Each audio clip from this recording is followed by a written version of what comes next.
नमस्कार दोस्तों, मैं डॉक्टर रोशन स्वामी अपने 100 डेज हेल्थ चैलेंजिंग प्रोग्राम में एक नए विषय के साथ आया हूँ। आज का मेरा विषय है प्रार्थना। जी हाँ दोस्तों, प्रार्थना प्रार्थना हमारे स्वास्थ्य में बहुत महत्वपूर्ण योगदान रखती है। इस बारे में हमने अपने पिछले वीडियो में विस्तार से जानकारी चर्चा करी थी। उसी चर्चा को आज आगे बढ़ाते हुए हम ये जानेंगे कि स्वास्थ्य में हमारी प्रार्थना का क्या महत्व है और इसके बारे में विस्तार से हम चर्चा करेंगे दोस्तों। जी हाँ दोस्तों, स्वास्थ्य में हमारी प्रार्थना का बहुत महत्वपूर्ण योगदान होता है। प्रार्थना के कारण से हमारे श्वास के अंदर या हमारे बोले बॉडी के अंदर एक पॉजिटिव एनर्जी का निर्माण होता है और ये पॉजिटिव एनर्जी हमारे ब्रेन के जो सेल्स होते हैं उनको प्रभावित करती है और उनके माध्यम से हमारे ब्रेन के अंदर एक प्रकार के न्यूरोट्रांसमीटर निकलते हैं जो हमारे बॉडी को या इम्यूनिटी को बनाए रखने के लिए और बॉडी को हेल्दी बनाने के लिए रिस्पॉन्सिबल है। उनका सिक्रेशन ज़्यादा होगा जिसके कारण से हम स्वस्थ रहेंगे और हमारी इम्यूनिटी ज़्यादा रहेगी।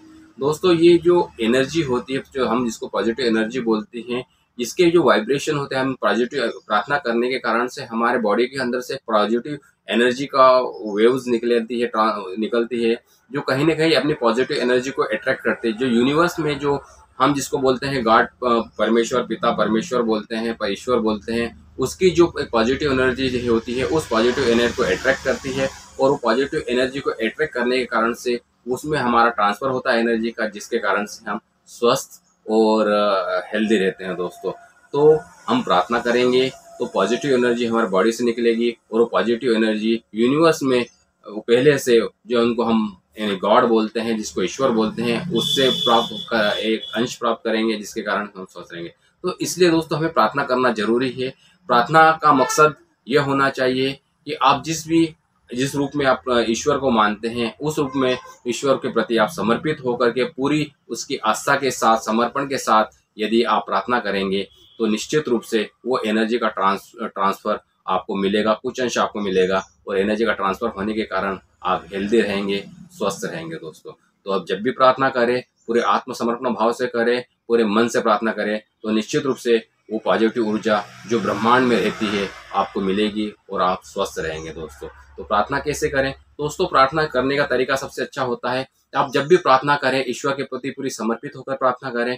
प्रार्थना करते समय ईश्वर से किसी प्रकार का आप किसी प्रकार की मांग ना करें, या हम यह कहें कि प्रार्थना जब भी करी जाती है निष्काम भाव से करें। प्रार्थना निष्काम भाव से करने से मतलब हम बिना कोई फल की आशा करे हुए प्रार्थना करें। ईश्वर से हम यही प्रार्थना करें, सर्वप्रथम ईश्वर का धन्यवाद करें कि हाँ, आपने हमें आज एक और दिन कार्य करने के लिए दिया, इसके लिए आपका बहुत बहुत धन्यवाद। साथ ही में ईश्वर से यह भी बोले कि ईश्वर, यदि आपने हमें जो आज का दिन दिया, मैं इसका पूर्ण रूप से लोगों की भलाई में या मदद करने में मदद कर सकूं या उनकी भलाई कर सकूं, इसके लिए आप मुझे प्रेरणा देना, इसके लिए आप मुझे शक्ति देना। इस प्रकार से यदि आप प्रार्थना करते हैं तो आपकी प्रार्थना निश्चित रूप से फलदायी होगी दोस्तों।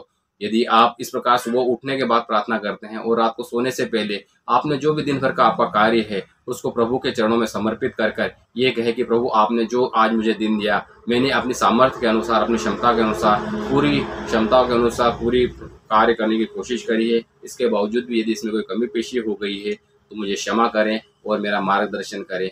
ये आज का कार्य मैं आपको समर्पित करता हूँ। ऐसे भाव के साथ यदि आप सुबह और रात को सोते समय प्रार्थना करेंगे तो निश्चित रूप से आपके मन में एक पॉजिटिव एनर्जी का निर्माण होगा, एक आपके ब्रेन के अंदर पॉजिटिव सर्कुलेशन निकलेगा, तो जिसके कारण से वो आपको हमेशा स्वस्थ बनाए रखेगा दोस्तों। तो जब भी आप प्रार्थना करें इस भाव से प्रार्थना करें, निष्काम भाव से प्रार्थना करें दोस्तों, और जो भी आपका कार्य हो उसको प्रभु को समर्पित करके उसका रिजल्ट प्रभु पर छोड़ दे दोस्तों। देखिए दोस्तों, एक महीने करने के बाद आपको निश्चित रूप से इसके परिणाम बहुत अच्छे मिलेंगे दोस्तों। तो प्रार्थना करने का साइंटिफिक मेथड के हिसाब से भी यदि बात करें या स्पिरिचुअल मेथड के हिसाब से भी बात करें, दोनों ही तरह से प्रार्थना हमारे लिए बहुत फायदेमंद है दोस्तों। तो फायदा प्रार्थना करिए। प्रार्थना करते समय कुछ बातों का हमें ध्यान रखना चाहिए दोस्तों, उनके बारे में हम विस्तार से चर्चा करेंगे। प्रार्थना जब भी हम करें तो सच्चे मन से करना चाहिए।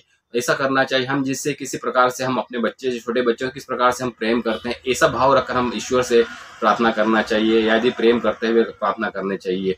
और प्रार्थना करते समय हमें जब भी प्रार्थना करें तो प्रभु का गुणगान करना चाहिए सच्चे मन से। जैसे हम एक छोटे बच्चे से कैसे प्रेम करते हैं, स्नेह रखते हैं, वैसा ही इसने हमें अपने प्रभु से या अपने परमेश्वर से, ईश्वर से रखना चाहिए दोस्तों। और हमेशा उसका गुणगान करना चाहिए। प्रभु का गुणगान हम अलग अलग माध्यम से हमारे पुरानी परंपरा के अनुसार करते आ रहे हैं। जैसे यहाँ आरती शामिल है, भजन शामिल है, गीत शामिल है। इस प्रकार प्रभु का गुणगान करने से हमारे मन के एक अंदर एक पॉजिटिव एनर्जी का निर्माण होता है, जो हमें स्वस्थ रखने में बहुत मदद करती है। और जब भी हम प्रार्थना करें तो प्रभु के प्रति हम आत्मसमर्पित हों, प्रभु के प्रति हम समर्पण भाव से रखें। जो भी प्रभु की इच्छा हो वो जो अच्छा है, जो प्रभु की इच्छा है वो अच्छा है, ऐसा सोचते भाव के साथ यदि हम प्रार्थना करेंगे तो निश्चित रूप से हम हमारे मन के अंदर एक पॉजिटिव एनर्जी का डेवलपमेंट होगा। तो किसी प्रकार के हमारे मन के अंदर ये स्ट्रेस डेवलप नहीं होगा, उसके कारण से भी हम स्वस्थ रह सकते हैं। दोस्तों, प्रभु के प्रति हमेशा लगाव का भाव रखें। दोस्तों, प्रभु के समय हम लगाव से मतलब ये है कि प्रभु ऐसा नहीं हो कि आज कुछ बुरा हो गया तो हम ऐसा सोचेंगे प्रभु आज हमने ऐसा करो, हो सकता है उसमें कोई अच्छाई छिपी हो। इस प्रकार हर चीज में आप ऐसा सोचें प्रभु आपके अच्छे के लिए ही कर रहा है, इस प्रकार का मनोभाव रखेंगे तो निश्चित रूप से आपके अंदर स्वास्थ्य में बहुत बड़ा चेंजेस आएगा प्रभु। और जब भी हम प्रभु के प्रति रहें तो शुद्ध हृदय रखें। दोस्तों, शुद्ध हृदय रखने का मतलब है समर्पण भाव के साथ साथ मन में गहरी आस्था होना चाहिए। यदि हम गहरी आस्था रहेंगे तो जो भी हमारे काम होंगे वो निश्चित रूप से सफल होंगे। दोस्तों, और शांत प्रभु के जब भी हम जिस भी वातावरण में रहें तो उस शांत वातावरण में प्रभु का नाम गुणगान करें। ऐसे शोर शराबा के बीच में हम प्रार्थना करने बैठे तो शायद वो प्रार्थना हमारे मन भी नहीं होगा, हमारा माइंड भी डाइवर्ट होगा और अच्छे मन से हम कर भी नहीं पाएंगे। कोशिश ये होना चाहिए जब भी आप प्रार्थना करें तो हमेशा शांत भाव में करें, हमेशा प्रभु का चिंतन करते रहें, जहाँ भी रहो प्रभु का स्मरण करते रहें, मन में स्मरण करते रहें। तो इस प्रकार के भाव रखते हुए यदि आप प्रार्थना करेंगे तो ये साइंटिफिक रूप से भी और स्पिरिचुअल रूप से ही, दोनों ही रूप से आपके स्वास्थ्य के लिए बहुत हितकर है। दोस्तों, तो जब भी मौका मिले आप निष्काम भाव से प्रार्थना करें। आप देखिए 1 महीने के अंदर आप में कितना चेंज आता है। अगली वीडियो में कुछ और ऐसी जानकारी लेकर के मिलते हैं, तब तक के लिए नमस्कार, जय हिंद।